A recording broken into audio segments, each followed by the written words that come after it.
नमस्कार मित्रांनो, स्वागत आहे तुमचं एनजे अकॅडमीच्या आपल्या यूट्यूब चॅनलमध्ये। मित्रांनो, आपण तलाठी भरतीसाठी अतिशय महत्त्वपूर्ण अतिशय इम्पॉर्टंट अशी प्रश्नपत्रिका पाहत आहोत। आजची आपली प्रश्नपत्रिका क्रमांक 86 आहे। याच्यामध्ये तुम्हाला माहिती आहे आपण TCS आणि IBPS नुसार प्रश्नांचा काय करत असतो, समावेश करत असतो। ओके, मग या ठिकाणी पहिला प्रश्न काय पहा, राष्ट्रीय महामार्ग एकूण रस्त्यांच्या लांबीच्या फक्त 2% आहेत, परंतु डॅश डॅश टक्के रस्ते वाहतूक करतात। आता हा प्रश्न मित्रांनो याच्या अगोदर MPSC ने विचारला होता आणि सेम जसाच्या तसा प्रश्न काय केला TCS ने कॉपी केलेला आहे। म्हणजे MPSC ने पण प्रश्न विचारला होता आणि TCS ने सुद्धा हाच प्रश्न जसाच्या तसा विचारला होता। ओके, मग या ठिकाणी आपल्याला काय सांगितलंय की आपल्या भारतामधले जे एकूण राष्ट्रीय महामार्ग आहेत त्यांची एकूण लांबी किती आहे, रस्त्यांच्या एकूण लांबीचे किती आहे, 2% आहे, परंतु ते किती टक्के वाहतूक करतात, तर एकूण 40% वाहतूक काय होती या राष्ट्रीय महामार्गावरून होते। म्हणजे पहा, लांबी फक्त किती आहे, एकूण रस्त्याच्या 2% आहे आणि वाहतूक किती करतात, तर एकूण वाहतुकीच्या 40% करतात। ओके, मग हे जे राष्ट्रीय महामार्ग आहेत हे राष्ट्रीय महामार्ग बांधण्याचं, त्यांचा विकास करण्याचा आणि त्यांची देखभाल करण्याची जबाबदारी कोणाची आहे, याच्यावरती सुद्धा प्रश्न विचारला होता TCS ने। मग ही जबाबदारी कोणाची आहे, भारतीय राष्ट्रीय महामार्ग प्राधिकरण, त्यालाच काय म्हटलं जातं, NHAI म्हणजे national highway authority of India असं याला म्हटलं जातं। ओके, मग याची स्थापना कधी झाली पहा, तर आता याच्यावरती तुम्हाला थोडं कन्फ्युजन आहे, म्हणजे मी तुम्हाला क्लिअर करून सांगतो। याची स्थापना पहा 1988 मध्ये संसदेच्या अधिनियमाद्वारे रस्ते वाहतूक आणि महामार्ग मंत्रालयाच्या प्रशासकीय नियंत्रणाखाली करण्यात आली। पण आता या ठिकाणी तुम्हाला अजून एक वाक्य तुम्हाला लक्षात ठेवायचं आहे, तथापि प्राधिकरण फेब्रुवारी 1995 मध्ये काय झालं, कार्यान्वित झालं। म्हणजे कार्यान्वित कधी झालं जर असा प्रश्न आला तर याचं उत्तर काय लिहितात, समजा प्रश्न आला की भारतीय राष्ट्रीय महामार्ग प्राधिकरण कधी कार्यान्वित झाले किंवा कधी सुरू झाले, तर उत्तर काय लिहितात, फेब्रुवारी 1995 मध्ये। परंतु भारतीय राष्ट्रीय महामार्ग प्राधिकरणाचा कायदा कधीचा आहे किंवा अधिनियम, अधिनियम म्हणजेच काय, कायदा, तर हा कायदा कधीचा आहे, 1988 चा आहे। त्याचबरोबर हे पण तुम्हाला लक्षात ठेवायचं आहे की हे जे भारतीय राष्ट्रीय महामार्ग प्राधिकरण आहे हे कोणत्या मंत्रालयाच्या अंतर्गत काम करतं, तर पहा रस्ते वाहतूक आणि महामार्ग मंत्रालयाच्या अंतर्गत हे काय करतं, काम करतं। ओके, या NHAIचं काम काय पहा, तर पहा राष्ट्रीय महामार्गाचा विकास, देखभाल आणि व्यवस्थापन करण्यासाठी केंद्रीय प्राधिकरण म्हणून करण्यात आली होती। म्हणजे प्रश्न विचारला जाऊ शकतो की भारतीय राष्ट्रीय महामार्ग प्राधिकरणाचं उद्देश काय आहे किंवा याचे कार्य काय आहेत। मग याचं कार्य काय पहा, तर महामार्गाचा विकास करणं म्हणजेच महामार्ग बांधणे, त्याच्यानंतर त्याची देखभाल करणे आणि त्या महामार्गाचं व्यवस्थापन करणं, हे काय या NHAIचं उद्देश आहे किंवा कार्य आहे। पुढचा प्रश्न पाहू आपण, प्रश्न क्रमांक 2 आहे, राजा राममोहन रॉय यांच्या मदतीने खालीलपैकी कोणता कायदा गव्हर्नर लॉर्ड विल्यम बेंटिंकने मंजूर केला होता। मग सगळ्यांना माहिती आहे लॉर्ड विल्यम बेंटिंकने कोणता कायदा मंजूर केला होता, सती प्रतिबंधक कायदाच, यालाच आपण काय म्हणतो, सती प्रथा बंदी कायदा असं सुद्धा म्हणतो। ओके, मग हा कायदा कोणी केला होता याच्यावरती सुद्धा प्रश्न विचारला जाऊ शकतो, तर कोणी केला होता, गव्हर्नर लॉर्ड विल्यम बेंटिंकने केला होता। आणि हा कायदा करण्यासाठी गव्हर्नर लॉर्ड विल्यम बेंटिंकला कोणत्या भारतीय व्यक्तीने सहकार्य केलं याच्यावरती सुद्धा प्रश्न विचारला जातो, तर कोणी सहकार्य केलं होतं किंवा कोणी मदत केली होती, तर ती राजा राममोहन राय। त्याच्यानंतर या ठिकाणी प्रश्न विचारला जातो की सती प्रतिबंधक कायदा किंवा सती प्रथा बंदी कायदा लॉर्ड विल्यम बेंटिंकने कोणत्या वर्षी मंजूर केला, तर तो 1989 साली मंजूर केला होता। परंतु लक्षात ठेवा 1989 ला त्यांनी काय केलं होतं, फक्त बंगाल प्रांतासाठी मंजूर केला होता। उर्वरित इंडियासाठी म्हणजे उर्वरित भारतासाठी कधी हा कायदा लागू करण्यात आला होता, 1930 साली, सॉरी 1830 आहे, 1930 नाही, 1830 साली। मग फरक लक्षात ठेवा, 1829 ला हा कायदा करण्यात आला, परंतु 1829 ला हा कुठे लागू करण्यात आला होता, तर फक्त बंगाल प्रांताला लागू करण्यात आला होता। आणि उर्वरित भारताला हा कायदा कधी लागू करण्यात आला, तर तो 1830 मध्ये लागू करण्यात आला। दोन्ही मधला फरक लक्षात ठेवा। ओके, चला पुढचा प्रश्न पाहू। त्याचबरोबर अजून एक कायदा आहे ज्याच्यावरती प्रश्न विचारला जातो की विधवा पुनर्विवाह कायदा कधीचा आहे, विधवा पुनर्विवाह कायदा कधीचा आहे, याच्यावरती वारंवार प्रश्न विचारलेला आहे। मग कायदा कधीचा आहे हा कायदा, तर तो 1856 आहे। आणि हा कायदा कोणी केला होता, तर गव्हर्नर लॉर्ड डलहौसी यांनी हा कायदा केला होता। खूप महत्त्वाचं आहे, लक्षात ठेवा। ओके, पुढचा प्रश्न पाहण्या अगोदर मित्रांनो एक छोटीशी पण अतिशय महत्त्वपूर्ण सूचना, आपण तलाठी भरतीसाठी अतिशय महत्त्वपूर्ण अतिशय इम्पॉर्टंट अशी टेस्ट सिरीज सुरू केलेली आहे। आपल्या टेस्ट सिरीजचं वैशिष्ट्य आहे की TCS आणि IBPS पॅटर्नवर आधारित महाराष्ट्रातील एकमेव टेस्ट सिरीज आहे। महाराष्ट्रातील सर्वात दर्जेदार सर्वात वैशिष्ट्यपूर्ण अशी आपली टेस्ट सिरीज आहे। या टेस्ट सिरीजमध्ये तुम्हाला काय काय भेटेल पहा, तर तुम्हाला एकूण 10 टेस्ट पेपर भेटतील। त्याचबरोबर त्याच्यासोबत तुम्हाला फ्रीमध्ये तलाठी भरतीच्या 2011 पासून 2022 पर्यंतच्या सर्व प्रश्नपत्रिका तुम्हाला अगदी फ्रीमध्ये भेटतील। ओके, त्याचबरोबर तुम्हाला अतिशय IMP अतिशय महत्त्वपूर्ण अतिशय वैशिष्ट्यपूर्ण अशा नोट्स तुम्हाला या ठिकाणी दिल्या जातील। यामध्ये कोणकोणत्या विषयाच्या नोट्स असतील पहा, मराठी विषयाच्या नोट्स असतील, इंग्रजी विषयाच्या नोट्स असतील, गणित व बुद्धिमत्ता विषयाच्या नोट्स असतील, त्याचबरोबर इतिहास विषयाच्या नोट्स असतील, भूगोल विषयाच्या असतील, राज्यशास्त्राच्या असतील, विज्ञानच्या असतील आणि अर्थशास्त्राच्या नोट्स तुम्हाला या ठिकाणी प्रोव्हाइड केल्या जातील। ओके, मग या नोट्स एवढ्या डिटेल्स आहेत मित्रांनो, तुम्ही एवढ्या नोट्स जरी केल्या तरीही तुम्ही तलाठी भरतीमध्ये 180 प्लस मार्क घेऊ शकता। म्हणजे तुम्ही कुठल्याही जिल्ह्यामध्ये काय होऊ शकता, सिलेक्ट होऊ शकता। ओके, मग या सगळ्यांची किंमत किती आहे पहा, तर फक्त 150 रुपये किंमत आहे। परंतु विद्यार्थ्याच्या मागणीस्तव आपली ऑफर आज सुद्धा चालू आहे मित्रांनो। जर तुम्ही आज ही टेस्ट सिरीज घेतली तर ही तुम्हाला ऑफर अंतर्गत काय होईल, फक्त आणि फक्त 99 रुपयाला तुम्हाला ही टेस्ट सिरीज पडेल। ओके, मग हे 99 रुपये तुम्हाला कुठं पे करायचे, तर गुगल पे असेल, फोन पे असेल, Amazon असेल, पेटीएम असेल, क्रेड असेल, या ठिकाणी आपला नंबर आहे पहा 96 89 14 16 30। तुम्हाला काय करायचं आहे, या नंबरवरती काय करायचं आहे, 99 रुपये पे करायचे आहेत आणि तुम्ही जे 99 रुपये पे केले त्याचा एक स्क्रीनशॉट काढायचा आणि व्हॉट्सॲपला तो स्क्रीनशॉट तुम्हाला याच नंबरवरती काय करायचं आहे मित्रांनो, तो स्क्रीनशॉट तुम्हाला शेअर करायचा आहे। तुमचा स्क्रीनशॉट मिळाल्याबरोबर तुम्हाला हे सगळं मटेरियल काय केलं जाईल, प्रोव्हाइड केलं जाईल। ओके, पुढचा प्रश्न आहे 3 नंबर।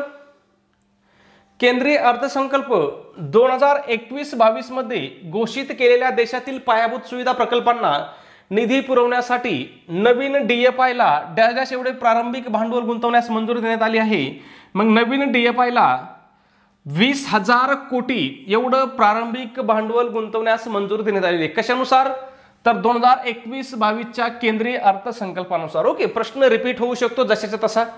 पुढचा प्रश्न पाहू, प्रश्न क्रमांक 4 आहे पहा, लोकसंख्येवरती प्रश्न आहे पण थोडा फिरून प्रश्न विचारलाय। कोणता कालावधी हा भारताच्या लोकसंख्या वाढीचा गतिशून्य किंवा स्थिर टप्पा, आता स्थिर टप्पा म्हणून संदर्भित केला जातो कारण या कालावधीत विकास दर खूपच कमी होता, अगदी नकारात्मक वाढीचा दर देखील नोंदवला गेला, असा एवढा मोठा लांब लचक आपल्याला प्रश्न विचारलेला आहे।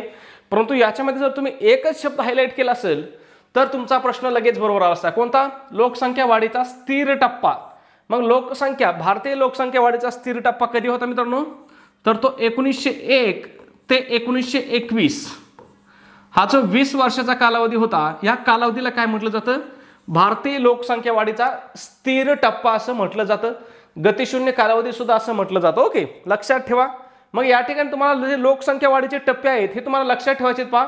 एकूण किती किती टप्पे केले जातात आपल्या लोकसंख्या वाढीचे, 4 टप्पे केले जातात पहा। कधीपासून केले जातात, तर 1900 पासून आतापर्यंत केले जातात। ओके, मग हे 4 टप्पे कोणकोणते आहेत पहा। पहिला टप्पा कोणता आहे, स्थिर लोकसंख्या वाढीचा काळ, याच्यावरचा आपल्याला प्रश्न होता, कधी आहे हा पहा, 1901 ते 1921। ओके, त्याच्यानंतर दुसरा टप्पा कोणता आहे पहा, संथ लोकसंख्या वाढीचा काळ, कधी होता, 1921 ते 1951। त्याच्यानंतर वेगवान उच्च लोकसंख्या वाढीचा काळ कधी होता, 1951 ते 1981। याच काळाला काय म्हटलं जातं, लोकसंख्या विस्फोटाचा काळ असं सुद्धा म्हटलं जातं। ओके, त्याच्यानंतर वेगवान उच्च वाढीचा काळ मात्र घसरत्या दराची चिन्ह, कधी 1981 पासून 2011 पर्यंतचा हा कालावधी आहे। ओके, आता या ठिकाणी तुम्हाला काय लक्षात ठेवायचंय, तुम्हाला मी शब्द सांगतो पहा। इथं काय लक्षात ठेवायचंय, स्थिर, त्याच्यानंतर इथं संत, त्याच्यानंतर इथं काय वेगवान आणि उच्च, आणि या ठिकाणी काय लक्षात ठेवायचंय, वेगवान उच्च जशाच तसे, परंतु घसरता दराची चिन्ह म्हणजे लोकसंख्येचा जो वाढीचा दर आहे हा दर काय झालाय, कमी झालाय। लोकसंख्या वाढते पण काय झालाय, वाढवण्याचा जो वेग होता हा काय झालाय, कमी कमी होत चाललेला आहे। एवढं लक्षात ठेवा। मग हे 4 टप्पे आहेत, कालावधी पुन्हा लक्षात ठेवा, 1901 ते 1921। दुसरा टप्पा काय आहे, 1921 ते 1951। तिसरा टप्पा काय आहे, 1951 ते 1981। आणि चौथा टप्पा 1981 ते काय आहे, 2011 आहे। लक्षात ठेवा, महत्वाचं आहे मित्रांनो। पुढचा प्रश्न पहा 5 नंबर. मुंबई महानगर प्रदेश त्यालाच काय म्हटलं जातं, MMR मध्ये डॅश डॅश महापालिकांचा समावेश होतो. मग मुंबई महानगर प्रदेशामध्ये किती महापालिकांचा समावेश होतो मित्रांनो, तर या ठिकाणी एकूण 9 महापालिकांचा समावेश होतो. जशाचा तसा प्रश्न घेतलेला आहे, TCSनी प्रश्न विचारला आणि आपण जशाचा तसा प्रश्न घेतला. याच्यामध्ये मी काही छेडछाड केलेली नाही, त्यांनी सुद्धा उत्तर 9च दिलेलं आहे. ओके, मग या ठिकाणी तुम्हाला आता प्रश्न विचारला जाऊ शकतो की महाराष्ट्रामध्ये सध्या एकूण किती महानगरपालिका आहेत, याच्यावरती प्रश्न तुम्हाला 100% विचारला जाऊ शकतो. मग सध्या महाराष्ट्रामध्ये एकूण किती महानगरपालिका आहेत, तर एकूण 29 महानगरपालिका आहेत. त्याच्यानंतर या ठिकाणी काय विचारला जाऊ शकतो की महाराष्ट्रातील 28वी महानगरपालिका कोणती आहे, तर महाराष्ट्रातील 28वी महानगरपालिका कोणती आहे मित्रांनो, इचलकरंजी आहे. त्याच्यानंतर अजून एक प्रश्न विचारला जाऊ शकतो की महाराष्ट्रातील 29वी महानगरपालिका कोणती आहे, तर ही आहे जालना महानगरपालिका. ओके, खूप महत्त्वाचं, याच्यावरती तुम्हाला प्रश्न विचारला जाऊ शकतो. ओके, पुढचा प्रश्न आहे 6 नंबर. सिंधू, गंगा आणि ब्रह्मपुत्रा या नद्यांनी आणलेल्या गाळाच्या साठ्यामुळे डॅश डॅश तयार झालेला आहे. मग सिंधू, गंगा आणि ब्रह्मपुत्रा या नद्यांनी आणलेल्या गाळाच्या साठ्यामुळे काय तयार झाले पहा, द्विकल्पीय खंड, उत्तरेकडील मैदान, दख्खनचे पठार, अरुणाचल, हिमालय. तर हे कोणतं मैदान तयार झालेलं आहे, उत्तरेकडील मैदान तयार झालेलं आहे. मोस्टली आता या ठिकाणी जर भारताचा विचार केला तर भारतातील उत्तरेकडील मैदान कोणत्या नदीमुळे तयार झालेलं आहे, गंगा नदीमुळे तयार झालेलं आहे. सिंधू नदीमुळे सुद्धा कोणतं मैदान तयार झालेलं आहे पहा, जे पंजाब हरियाणा राज्य आहेत ते मैदान, त्याचा समावेश पण काय केला जातो, उत्तर भारतीय मैदानामध्येच केला जातो. आणि ब्रह्मपुत्रा नदीमुळे कोणतं मैदान तयार झालेलं आहे पहा, आसामचं खोरं, आसाम खोऱ्यातलं मैदान. मग आसामच्या खोऱ्याचा समावेश सुद्धा काय केला जातो, उत्तरेकडील मैदानामध्येच केला जातो. ओके, मग लक्षात ठेवा सिंधू, गंगा आणि ब्रह्मपुत्रा. ओके, पुढचा प्रश्न आहे आपला 7 नंबर. महाराष्ट्र विधान परिषदेतील भरपूर वेळेस प्रश्न रिपीट होतोय, जशाच्या तसा प्रश्न काय होतोय, रिपीट होतोय. आणि या ठिकाणी काय होतंय, बऱ्याच विद्यार्थ्यांना प्रश्न माहिती आहे, उत्तर पाठ आहे, तरी 1 मार्क जातोय. का जातोय, तर इथं विचारलेलं आहे त्यांनी विधान परिषदेतील सदस्यांची संख्या किती. आणि आपण विधान परिषदेची सदस्य संख्या म्हटलं, आता या ठिकाणी त्यांनी ऑप्शन दिला नव्हता, आपलं उत्तर काय असणार आहे, 78 बरोबर असणार आहे. परंतु काही पेपरमध्ये आपल्याला या ठिकाणी काय दिलेलं असतं, पहिलंच ऑप्शन दिलेलं असतं 288. मग आपण काय करतो, लगेच गडबड 288 वरती क्लिक करतो, पण तसं करायचं नाही, शब्द नीट वाचायचा आहे. जर विधान परिषद असेल तर उत्तर काय येईल आपलं 78 येईल, आणि जर विधानसभा असेल तर आपलं उत्तर काय येईल 288 हे आपलं उत्तर येईल. लक्षात ठेवा, फरक लक्षात ठेवा. विधान परिषदेची सदस्य संख्या किती आहे, 78 आहे, आणि विधानसभेची सदस्य संख्या किती आहे, 288 आहे. त्याच्यानंतर तुम्हाला अजून एक गोष्ट लक्षात ठेवायची, विधान परिषद हे काय, कोणतं सभागृह आहे मित्रांनो, तर हे वरिष्ठ सभागृह आहे. मग कनिष्ठ सभागृह कोणतं आहे, तर विधानसभा. फरक लक्षात ठेवा, विधानसभा काय आहे, कनिष्ठ सभागृह आहे, आणि विधान परिषद काय आहे, वरिष्ठ सभागृह आहे. तसंच राज्यसभा आणि लोकसभेचं आहे, राज्यसभा काय आहे, वरिष्ठ सभागृह, लोकसभा काय आहे, कनिष्ठ सभागृह. ओके, मग या ठिकाणी पहा, विधान परिषद हे जे सभागृह आहे, या सभागृहाच्या सदस्याचा कार्यकाल किती असतो, सदस्याचा कार्यकाल किती असतो, 6 वर्ष असतो. त्याच्यानंतर विधान परिषदेची निर्मिती कोणत्या कलमानुसार केली जाते, तर कलम 169 नुसार काय केली जाते, विधान परिषदेची निर्मिती केली जाते. आणि विधान परिषदेची रचना कोणत्या कलमामध्ये आहे, तर ती कलम 171 मध्ये आहे. ओके, सदस्य संख्या याच्यावरती तर प्रश्न होता आपल्याला, महाराष्ट्राची किती आहे, 78 आहे. आता या ठिकाणी अजून एक प्रश्न विचारला जातो की किती राज्यामध्ये विधान परिषद अस्तित्वामध्ये आहे. मग सध्या किती राज्यामध्ये विधान परिषद अस्तित्वामध्ये आहे, तर एकूण 6 राज्यामध्ये विधान परिषद अस्तित्वामध्ये आहे. जर तुम्ही जुनं पुस्तक वाचित असाल तर या ठिकाणी तुम्हाला 7 हे उत्तर पण दिसू शकतं. 7वी विधान परिषद कोणत्या राज्यामध्ये होते, जम्मू आणि काश्मीर राज्यामध्ये होती. परंतु सध्या ही काय केलेली आहे मित्रांनो, बरखास्त केलेली आहे. मग जर तुम्हाला आता प्रश्न आला की सध्या भारतामध्ये किती राज्यात विधान परिषद अस्तित्वामध्ये आहे, तर उत्तर काय लिहायचंय, 6 लिहायचंय. लक्षात ठेवा. ओके, मग हे 6 राज्य कोणकोणते आहेत पहा, महाराष्ट्र आहे, उत्तर प्रदेश आहे. आता उत्तर प्रदेश लक्षात का ठेवायचंय, तर उत्तर प्रदेशमधील विधान परिषद काय सर्वात मोठी आहे, याची एकूण संख्या किती आहे, 100 आहे. याच्यावरती सुद्धा प्रश्न विचारलेला आहे, त्याच्यामुळे हे काय आहे, IMP आहे. ओके, त्याच्यानंतर बिहार आहे, तेलंगणा आहे, कर्नाटक आहे आणि आंध्र प्रदेश आहे. या 6 राज्यांना मिळून काय सध्या विधान परिषद आहे. ओके, पुढचा प्रश्न 8 नंबर. आय एम नो मसीहा, आय एम नो मसीहा म्हणजे मी मसीहा नाही. या पुस्तकाचे लेखक कोण आहेत? तर या पुस्तकाचे लेखक कोण आहेत मित्रांनो? सोनू सूद आहेत. ओके, सोनू सूद यांनी काय केलं होतं पहा, कोरोना काळामध्ये लोकांना भरपूर अशी मदत केली होती. पुढचा प्रश्न आहे 9 नंबर. व्यक्ती आणि वल्ली या पुस्तकाचे लेखक कोण आहेत? रिपीट, तुम्हाला सांगतो TCSचे भरपूर प्रश्न काय होत आहेत, जशाच्या तसे रिपीट होत आहेत. ओके, मग व्यक्ती आणि वल्ली या पुस्तकाचे लेखक कोण आहेत मित्रांनो? तर ते आहेत पु ल देशपांडे. ओके, मग पु ल देशपांडे यांचे तुम्हाला बाकीचे सुद्धा पुस्तकं लक्षात ठेवायचे आहेत. का लक्षात ठेवायचे आहेत? तर सिंपल तुम्हाला सांगतो, TCS काय करतंय, प्रत्येक परीक्षेमध्ये 1 ते 2 प्रश्न काय करतंय, पुस्तक आणि लेखक याच्यावरती विचारतंय. आणि जवळपास याच्यापैकी त्यांनी 50% प्रश्न हे काय केले आहेत, एकट्या पु ल देशपांडे यांच्यावरती लिहिलेले आहेत किंवा यांच्यावरती प्रश्न विचारलेले आहेत. मग पु ल देशपांडेचे प्रश्न तुम्हाला लक्षात ठेवायचे, पुस्तकं लक्षात ठेवायचे. अपूर्वाई आहे, गणतोत आहे, आसामी आसामी याच्यावरती प्रश्न विचारला होता पहा, आसामी आसावरती, आसामी आसामी हे पुस्तक कोणाचा याच्यावरती प्रश्न होता. गोळा बेरीज आहे, बटाट्याची चाळ आहे याच्यावरती सुद्धा त्यांनी प्रश्न विचारला होता. म्हणजे मी तुम्हाला सांगितलं ना, पु ल देशपांडे यांच्या भरपूर पुस्तकावरती प्रश्न विचारलेले आहेत.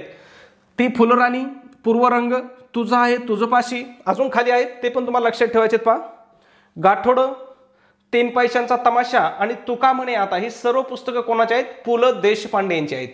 पुढचा प्रश्न 10 नंबर. खालीलपैकी कोणत्या शासकाने चालुक्य राजवंशाची स्थापना केली होती? मग चालुक्य राजवंशाची स्थापना कोणी केली होती? तर ती केली होती पुलकेशी पहिला. आणि अजून प्रश्न विचारला जातो की चालुक्य राजवंशाची पहिली राजधानी कोणती होती? तर ती कोणती होती? बदामी होती. मग आपण म्हणतो की नाही, बदामीचे चालुक्य. ओके, लक्षात ठेवा. मग बदामी काय होती? ही त्यांची राजधानी होती. पुढचा प्रश्न 11 नंबर. खालीलपैकी कोणते विधान बरोबर आहे असं विचारलंय. 2 विधानं दिलेत पहा. पहिलं विधान काय दिलंय? महाराष्ट्राच्या आर्थिक सर्वेक्षणानुसार राज्यात 2020-21 मध्ये रासायनिक खतांचा वापर 78.10 लाख मेट्रिक टन होईल असे अनुमान आहे.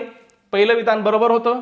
दुसरं विधान सुद्धा बरोबर होतं. महाराष्ट्राच्या 2020-21च्या आर्थिक सर्वेक्षणानुसार भारत सरकारने स्वयंपरागित पिकांसाठी 35% बियाणे बदलण्याचे उद्दिष्ट ठेवले आहे. हे दोन्ही विधानं काय होते मित्रांनो? बरोबर होते. TCS भरपूर असे प्रश्न विचारते आणि जवळपास 90% प्रश्नाचं त्यांचं उत्तर सुद्धा फिक्स आहे. ते म्हणजे कोणतं? दोन्ही विधानं बरोबर. पर्याय 1 आणि 2 दोन्ही विधानं बरोबर, हे उत्तर बरोबर असते. लक्षात ठेवा. ओके, कारण आतापर्यंत आपण असे जवळपास 50 प्रश्न पाहिले असतील, त्याच्यामध्ये फक्त असा एक प्रश्न होता की ज्याचं उत्तर होतं फक्त पर्याय क्रमांक 1 बरोबर. नाही तर बाकी सगळ्या प्रश्नाचं उत्तर काय आहे? 1 आणि 2 दोन्ही बरोबर हे उत्तर आहे. ओके, पुढचा प्रश्न पहा. संगीत संप्रदाय प्रदर्शिनी या पुस्तकाचे लेखक खालीलपैकी कोण आहेत? या पुस्तकाबद्दल मी माहिती मिळवण्याचा प्रयत्न केला, परंतु मला काय याच्याबद्दल माहिती जास्त मिळाली नाही. परंतु TCSने प्रश्न विचारला होता, मग मी जशाचा तसा प्रश्न घेतलेला आहे. त्यांनी उत्तर दिलं होतं सुब्बराम दीक्षित. तुमच्याकडे जर याच्याबद्दल काही जास्त माहिती असेल तर तुम्ही नक्कीच कमेंटमध्ये सांगू शकता मित्रांनो. ओके, पुढचा प्रश्न आहे आपला 13 नंबर. कोळीढोर जमातीबाबत खालीलपैकी कोणतं विधान बरोबर आहे? हा प्रश्न सुद्धा त्यांनी जसाच्या तसा रिपीट केला होता. फक्त आता या ठिकाणी त्यांनी पर्याय काय केलाय? पहिला पर्याय बरोबर आहे, फक्त दुसरा पर्याय त्यांनी काय केलाय? थोडा चेंज केलाय. दुसरं ऑप्शन थोडं चेंज केलेलं आहे. पहिलं हे जे ऑप्शन होतं की कोळीढोर यांच्या वसाहतीला वाडी म्हणतात, हे जसंच तसं टाकलंय. फक्त हे जे दुसरं ऑप्शन आहे हे त्यांनी काय केलं होतं? थोडं चेंज केलं होतं. मग काय केलं पहा, कोळीढोर यांनी आपले नाव ढोर म्हणजेच गुरेढोरे या शब्दापासून घेतले आहे. उत्तर काय दिले त्यांनी? डोळे झाकून लिहायचं. काय? 1 आणि 2 दोन्ही बरोबर. लक्षात ठेवा. त्याच्यामुळे मी तुम्हाला सांगतोय, तुम्हाला TCSने विचारलेले जे प्रश्न आहेत ना, या प्रश्नांचा काय करायचा? जास्तीत जास्त तुम्हाला अभ्यास करायचा. ओके, चला पुढचा प्रश्न 14 नंबर. वैश्विक गुरुत्वाकर्षण स्थिरांक G चे एकक काय आहे? बरेच जण विचारतात सर सायन्सवरती तलाट्याला प्रश्न विचारले जात नाहीत. तर मित्रांनो लक्षात घ्या, सायन्सवरती तलाठी भरतीला प्रश्न विचारले जातात आणि TCS सुद्धा काय करत आहे? सायन्सवरती प्रश्न विचारत आहे. ओके, मग वैश्विक गुरुत्वाकर्षण स्थिरांक किंवा Gचं मूल्य काय? nm/kg² आहे याचं एकक. ओके, पुढचा प्रश्न आहे 15 नंबर. भारताच्या 2011च्या जनगणनेनुसार महाराष्ट्रातील खालीलपैकी कोणत्या जिल्ह्यात तरुण लोकसंख्येचे प्रमाण सर्वात कमी आहे? मग कोणत्या जिल्ह्यामध्ये तरुण लोकसंख्येचं प्रमाण सर्वात कमी आहे? तर ते सिंधुदुर्ग जिल्ह्यामध्ये कमी आहे. आता या ठिकाणी गोष्ट लक्षात घ्या, सिंधुदुर्ग आणि रत्नागिरी जिल्ह्यातील लोक जे आहेत म्हणजे दक्षिण कोकणामधील जे तरुण आहेत हे काय करतात? 10वी झाली की काय होतात, मुंबईला स्थलांतर होतात, मुंबईला रोजगारासाठी म्हणा शिक्षणासाठी काय होतात स्थायिक होतात. ओके, त्यामुळे काय सिंधुदुर्ग आणि रत्नागिरी या 2 जिल्ह्यामध्ये काय तरुणांचं प्रमाण कमी आहे. ओके, मग सध्या जगामध्ये कोणत्या देशाला तरुणांचा देश म्हणून ओळखला जातो याच्यावरती प्रश्न विचारला जाऊ शकतो. मग कोणत्या देशाला तरुणांचा देश म्हणतात, तर ते भारत देशाला म्हणतात. जगामध्ये सर्वाधिक तरुण कोणत्या देशामध्ये आढळतात, तर ते भारतामध्ये आढळतात. पुढचा प्रश्न 16 नंबर, महाराष्ट्रातील नैसर्गिक साधन संपत्तीच्या संदर्भात नागपूर विभागातील कामठी खालील गोष्टीसाठी प्रसिद्ध आहे असं विचारलंय. मग कामठी कशासाठी प्रसिद्ध आहे मित्रांनो, तर कामठी या ठिकाणी खूप मोठ्या प्रमाणात काय कोळशाचे साठे आहेत. आणि ही कामठी कोणत्या जिल्ह्यामध्ये आहे मित्रांनो, तर ही नागपूर जिल्ह्यामध्ये आहे, लक्षात ठेवा. ओके, चला पुढचा प्रश्न पाहू. 17 number, United National Environment Programme म्हणजेच UNEP द्वारे आयोजित 50व्या जागतिक पर्यावरण दिन 2020 ची थीम काय होती, तर जागतिक पर्यावरण दिन 2022 आहे, मी 20 म्हटलो, 2022. तर 2022 ची थीम काय होती मित्रांनो, फक्त एक पृथ्वी ही थीम होती. ओके, आता या ठिकाणी काय होतं मित्रांनो, माझ्या समोर तुम्हाला मी सांगतो, एकूण एक मोठी लाईट मारलेली आहे पहा. मी जर हात लावला तर काय होतं, माझ्या चेहऱ्यावर सावली दिसते आणि एकूण एक मोठी लाईट आहे पहा. ओके, मग या दोन्ही लाईटा काय होतात, माझ्या डोळ्यावरती चमकत असतात, त्याच्यामुळे मला या कोपऱ्यामधली संख्या वाचताना काय होतं, थोडासा गोळ होतो. ओके, त्याच्यामुळे तेवढं समजून घ्या. ओके, मग तुम्हाला लक्षात ठेवायचं आहे, एकतर 2022चा जागतिक पर्यावरण दिन कितवा होता हे तुम्हाला लक्षात ठेवायचं आहे. कितवा होता तो, 50वा होता. आणि जागतिक पर्यावरण दिन कोण साजरा करतं, तर UNEP याचा फुल फॉर्म काय आहे पहा, युनायटेड नेशन्स एन्व्हायरमेंट प्रोग्राम यांच्याद्वारे काय केला जातो, जागतिक पर्यावरण दिन साजरा केला जातो. पुढचा प्रश्न आहे 18 नंबर, मे 2022 मध्ये फ्रान्सच्या नवीन पंतप्रधानपदी कोणाची नियुक्ती करण्यात आली होती, कोणाची, एलिझाबेथ बो यांची नियुक्ती करण्यात आली होती. करंट तुम्हाला लक्षात घ्यायचे, करंटवरती तुम्हाला 2-3 प्रश्न 100% विचारले जाणार आहेत. 2011च्या जनगणनेनुसार महाराष्ट्रातील किती जिल्ह्यामध्ये लिंग गुणोत्तर 1000 पेक्षा जास्त आहे. आता लिंग गुणोत्तर म्हणजे काय असतं, प्रति 1000 पुरुषामागील महिलांचं प्रमाण असतं. मग ते कोणत्या जिल्ह्यामध्ये सध्या महाराष्ट्रातल्या 1000 पेक्षा जास्त आहे, तर ते 2 जिल्हे आहेत. 2 जिल्हे कोणते आहेत, रत्नागिरी आहे आणि दुसरा जिल्हा कोणता आहे, सिंधुदुर्ग आहे. ओके, लक्षात ठेवा. पुढचा आपला शेवटचा प्रश्न, दख्खनच्या पठारावर प्रामुख्याने आढळणारी मृदा कोणती, या प्रश्नाचं उत्तर काय करायचं मित्रांनो तुम्हाला कमेंटमध्ये सांगायचं आहे. त्याचबरोबर तुम्ही जर चॅनलला सबस्क्राईब केलं नसेल तर लगेच सबस्क्राईब करून घ्या आणि व्हिडिओ आवडला असेल तर प्लीज व्हिडिओला एक लाईक करा आणि आपला व्हिडिओ तुम्हाला कसा वाटतो हे सुद्धा कमेंटमध्ये नक्की सांगा. ओके, धन्यवाद मित्रांनो, भेटूया आपल्या उद्याच्या पुढच्या व्हिडिओमध्ये. तोपर्यंत सर्वांना जय हिंद, जय महाराष्ट्र.